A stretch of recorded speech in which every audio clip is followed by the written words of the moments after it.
हमारे लिए चुनाव नहीं, हमारे लिए देश बड़ा है और इसलिए हम लोक लुभावन बातें नहीं करेंगे। जब इकोनॉमी बढ़ेगी तो देश का भला होगा और हम देश की भलाई की चिंता करते हैं। आज एनडीए पर इस देश के करोड़ों मतदाताओं का विश्वास है और इंडी जैसा तो अब कुछ बचा ही नहीं।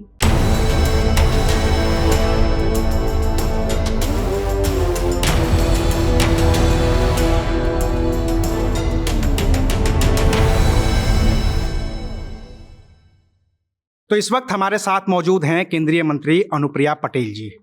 अनुप्रिया जी, बजट आ गया है।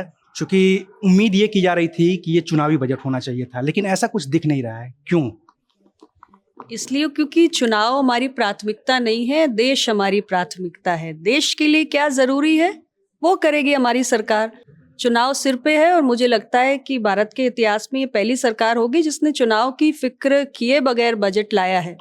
तो कोई लोक लुभावन घोषणा नहीं है। हमारा पूरा ध्यान 2047 का विकसित भारत गढ़ने पर है, इसलिए हमने आर्थिक सुधारों पर ध्यान दिया है और देश का गरीब कैसे आगे बढ़े, उसका कल्याण कैसे हो, मध्यम वर्ग कैसे खुशहाल हो, इसकी चिंता हमने की है। एक चीज बार बार विपक्ष ये कह रहा है कि इसमें कुछ भी नहीं है और ऐसा लग रहा है कि जैसे पूरी पार्टी ये मान के चल रही है कि हम जीत ही रहे हैं, हम 1 फरवरी को कुछ नहीं बताएंगे, हम जुलाई में सब कुछ बता देंगे, हमारे पास पूरा प्लान तैयार है।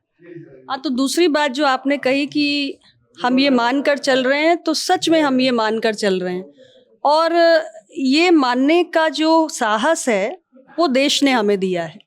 जनता का जो विश्वास है आज हमारी सरकार के कामों पर, उससे हमारे मन में ये उत्साह और विश्वास है और उन्हें निराशा हो सकती है क्योंकि उनके लिए चुनाव प्राथमिकता है। मैंने पहले ही कहा कि हमारे लिए चुनाव नहीं, हमारे लिए देश बड़ा है और इसलिए हम लोक लुभावन बातें नहीं करेंगे। देश को एक सही दिशा में लेकर जाना है, हमारी इकोनॉमी को मजबूत करना है। आज हम दुनिया की तीसरी सबसे बड़ी इकोनॉमी है, 5वीं सबसे बड़ी इकोनॉमी है, तीसरी सबसे बड़ी इकोनॉमी हमें बनना है और इसलिए जिन सुधारों की आवश्यकता है उस पर हम काम करेंगे। एक अच्छा आपने देखा कि हमने वित्तीय अनुशासन का पालन किया है और यही कारण है कि जब दुनिया के तमाम देश तमाम किस्म की चुनौतियों से जूझ रहे हैं, हमारी economy one of the fastest growing economy है। तो जब इकोनॉमी बढ़ेगी तो देश का भला होगा और हम देश की भलाई की चिंता करते हैं। फिर जब ये इतना कॉन्फिडेंस है सरकार के पास कि हम कोई लोक लुभावन घोषणा नहीं करेंगे, हम चुनाव जीत जाएंगे, फिर ये इंडी गठबंधन जो है वो क्या करेगा? कौन सा गठबंधन? गठबंधन है क्या कोई? ममता जी अलग, अरविंद केजरीवाल अलग, नीतीश जी तो हमारे ही साथ। कहाँ है गठबंधन? यही तो कहा जा रहा है कि नीतीश जी को आपने तोड़ दिया, बचे खुचे हेमंत सोरेन थे उनको आप लोगों ने जेल भेज दिया। देखिए ऐसा है, अब नीतीश जी तो हमारे एनडीए के ही साथी रहे हैं, अपने ही घर में उनकी वापसी हुई है। इंडी गठबंधन जैसी कोई चीज बची ही नहीं है। आपके गठबंधन का कोई आधार तो होना चाहिए। आप अपने साथियों को सहेज कर नहीं रख पा रहे हैं, कोई नीति नहीं, कोई एजेंडा नहीं, सिर्फ एक फोटो ऑप्स है। तो ये तो हमें शुरुआत से ही पता था कि बस फोटो शूट इवेंट है और वही हो रहा था। बैठकों का दौर चल रहा था, सुंदर सुंदर तस्वीरें आ रही थीं, लेकिन देश के लिए क्या रोड मैप है ये तो नहीं बताया गया। तो आप देख लीजिए, आज एनडीए पर इस देश के करोड़ों मतदाताओं का विश्वास है और इंडी जैसा तो अब कुछ बचा ही नहीं। यही तो कह रहा है विपक्ष की इंडी जैसा आप बचने ही कहाँ दे रहे हैं। चंडीगढ़ वाला भी आप पे आरोप लग रहा है कि चंडीगढ़ में मेयर के चुनाव में जो खेल हुआ वो भी किया गया। जब इतना कॉन्फिडेंस है तो क्या जरूरत है इन सब चीजों करने की? हेमंत सोरेन को जबरदस्ती जेल भेजा जा रहा है।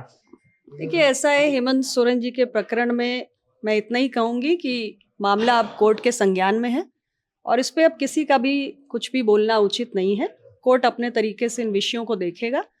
हमें विश्वास है क्योंकि हमने 10 साल में देश को बदला है। आज देश की इकोनॉमी की चर्चा मैंने पहले ही की, 5वीं सबसे बड़ी इकोनॉमी हम हैं।